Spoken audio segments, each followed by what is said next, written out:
Diálogo, pues efectivamente, el diálogo es esencial en una democracia y nosotros creemos en el diálogo. Sin embargo, dialogar es difícil cuando el interlocutor busca privarte de derechos, busca convertirte en extranjero. Insiste que estás robando, que eres un ladrón. ¿Ustedes se imaginan, sería aceptable un diálogo en el que Marine Le Pen dice que los ciudadanos magrebíes en Francia son ladrones? ¿Ustedes dialogarían con ella? ¿O creerían que hay que mostrarle firmeza? Los separatistas catalanes están insistiendo, los españoles robamos, somos ladrones. Y es cierto, gente como Izquierda Unida pues no lo repite, pero se pone de su lado. Se pone de su lado. Luego volveré con usted, señor Mil.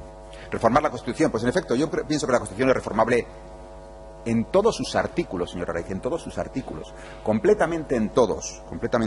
Pero para esto hay que recordar una cosa esencial. ¿Cuál es? Es que Cataluña, y se recuerda también a usted, señor Will, Cataluña votó masivamente en el referéndum de 1978. Un 70% de participación. Un 90% de síes. Para reformar la Constitución habrá que seguir las reglas que incluye la Constitución. Cuando hablamos de un derecho constitucional decimos no se puede quitar porque está en la Constitución. Si no se puede alterar un derecho, menos se podrá alterar el pacto que sustenta esos derechos. Es de cajón. Señora Beltrán, pues sí, derechos de los navarros y del resto de los españoles. Era un ejemplo cercano, pero no tenga ninguna duda de que tengo en cuenta los derechos de todos los españoles. Señor Martínez, discúlpeme, esto sé que va a sonar muy pedante, pero no tiene usted ni idea de lo que era el pase foral o el derecho de sobrecarta. No es lo que las fantasías nacionalistas suelen contar. Luego se lo explico. Pero que se encuentra dentro de un contexto del antiguo régimen, no es nada algo así como el derecho de un pueblo a resistirse a los reyes. No era para nada eso. Ha hablado usted de bancarrota.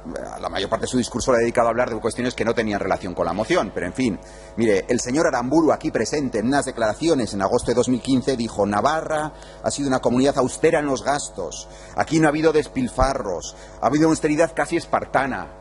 No sé, intercambie impresiones con él, a ver qué le cuenta. Autogobierno en Navarra, me habla. ¿Pero a usted de verdad le interesa el autogobierno en Navarra? Oiga, lo siento, pero usted desde que está en ASI, desde hace muchos años que estuvo en ASI hasta ahora, si ha tenido una constante en su trayectoria política es precisamente no creer en el autogobierno Navarra, el creer que Navarra formaba parte de un pueblo vasco y que ese pueblo vasco era sujeto a la soberanía. Pero hombre, eso es así, no se tiene por qué avergonzar de decirlo. Yo creo en el autogobierno relativo en Navarra porque me considero español y creo que la soberanía reside en España. Pero usted admita que para usted el sujeto a la soberanía es el pueblo vasco. Al menos siempre lo ha dicho así. Señor Araiz, las urnas. Ustedes nunca han creído en las urnas, señor Araiz.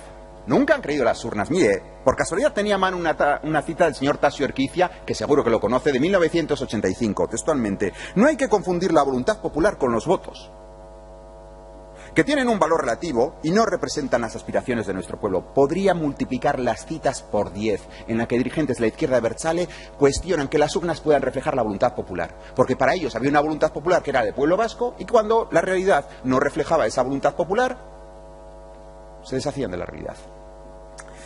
No han dicho nada de lo esencial, porque les ha sorprendido. Lo esencial es que los navarros y navarras van a ser privados de derechos. Van a ser privados de derechos con merced a esa ley de transitoriedad. Yo tengo un caso concreto, un amigo mío, profesor en Barcelona, en la Universidad Autónoma, es vasco. Igual por eso suscita cierta solidaridad en ustedes. Como es vasco, no está empadronado allá, no piensa pedir esa nacionalidad catalana, ¿qué va a ser de su puesto de trabajo? ¿Esto les parece bien? ¿Les parece democrático? ¿No era, señora Fernández Garayalde, todos los derechos para todos? No. Esto significa privar de derechos políticos y civiles el derecho a sufragio, el más importante de los derechos democráticos, a la gente por no ser nacionalista. ¿Les suena el término la Nakba? Seguro que sí, cuando se habla de Palestina. ¿Saben qué es la Nakba? La Nakba fue que de pronto unos nativos fueron privados de derechos por no ser sionistas, por no ser nacionalistas. Esto es lo mismo, ¿eh? Es lo mismo. Es lo que hacen los nacionalismos en todas partes. Señor Will, vuelvo con usted. Democracia, dicen. Miren, le voy a leer un artículo de un texto muy importante, que es el artículo 2 de la Declaración de Viena sobre Derechos Humanos de 1993. Dice: todos los pueblos tienen el derecho de libre determinación. Mira, por aquí va bien, es cierto. En virtud de este derecho determinan libremente su condición política y persiguen libremente su desarrollo económico, social y cultural. La conferencia considera que la denegación del derecho a la libre determinación constituye una violación de los derechos humanos. Miren, esto suena muy bien. Y a continuación se dice: nada de lo anterior se entenderá en el sentido de que autoriza o fomenta acción alguna encaminada a quebrantar o menoscabar total o parcialmente la integridad territorial o la unidad política de Estados soberanos independientes que se conduzcan de conformidad con el principio de la igualdad de derechos y de la libre determinación de los pueblos y estén, por lo tanto, dotados de un gobierno que represente a la totalidad del pueblo perteneciente al territorio sin distinción alguna. Allá donde hay igualdad de derechos entre los ciudadanos, sin importar su lengua, su religión, su etnia, su origen, su cocina, no hay derecho a crear fronteras. Va contra los derechos humanos, efectivamente. Las constituciones de Francia, de Italia, de Bulgaria, de Rusia, que igual le cae bien al señor Nguyen, todas esas constituciones y muchísimas más, incluyendo la de Estados Unidos, la de Noruega, etcétera, niegan el derecho a la secesión. Es más, la Constitución alemana, y no creo que ustedes piensen que la Constitución alemana y la de todos estos países no son democráticas, considera que los partidos que fomenten la ruptura de la República Federal deben ser anticonstitucionales. Imponer por la fuerza. Pero le he insistido, si es que el pueblo catalán votó masivamente a favor de la Constitución. Desde 1968, ¿qué opresión ha podido sufrir el pueblo catalán si resulta que estaba siendo gobernado conforme a la Constitución que ellos habían aprobado masivamente? En el 78, en el 79 y elección tras elección. Señor, aquí tenía un pequeño consejo también. Yo creo que en el fondo los partidos de izquierda defienden el derecho a la autodeterminación porque han ojeado a Lenin. Deberían leer a Rosa Luxemburgo. Rosa Luxemburgo era una adversaria feroz del derecho a la autodeterminación, porque decía que eso de la nación no podía ser de izquierdas, y eso de los pueblos no podía ser de izquierdas, porque eran construcciones de la Edad Media. Para Ezquerra, pues mire, solo voy a leerle una cita. Ustedes tienen en la puerta de su despacho una bandera.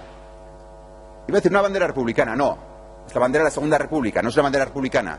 Porque la rojigualda es también una bandera republicana, la bandera de la Primera República. De una bandera de la Segunda República. Mire, yo no sé si son ustedes capaces de encontrar un solo republicano español que aprobara una situación como la actual, que aprobara la secesión de Cataluña. Voy a leerle una cita de Juan Negrín, que fue presidente de la República, presidente del Gobierno de la República, desde el 37 hasta el 45. Decía: no estoy haciendo la guerra contra Franco para que nos retoñe en Barcelona un separatismo estúpido y pueblerino. De ninguna manera. Estoy haciendo la guerra por España y para España, por su grandeza y para su grandeza. Se equivocan gravemente los que otra cosa supongan. No hay más que una nación, España.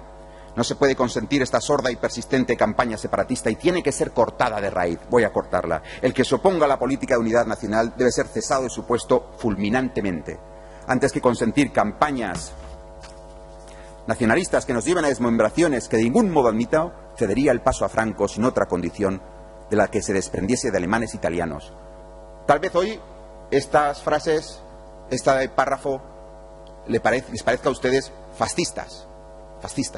Pues miren, la próxima vez que estén en un homenaje a republicanos asesinados en 1936, acuérdense de estas frases, porque muy similares hay de Sánchez Albornoz, de Prieto, de Largo Caballero, de Besteiro, de Pasionaria y de un larguísimo etcétera.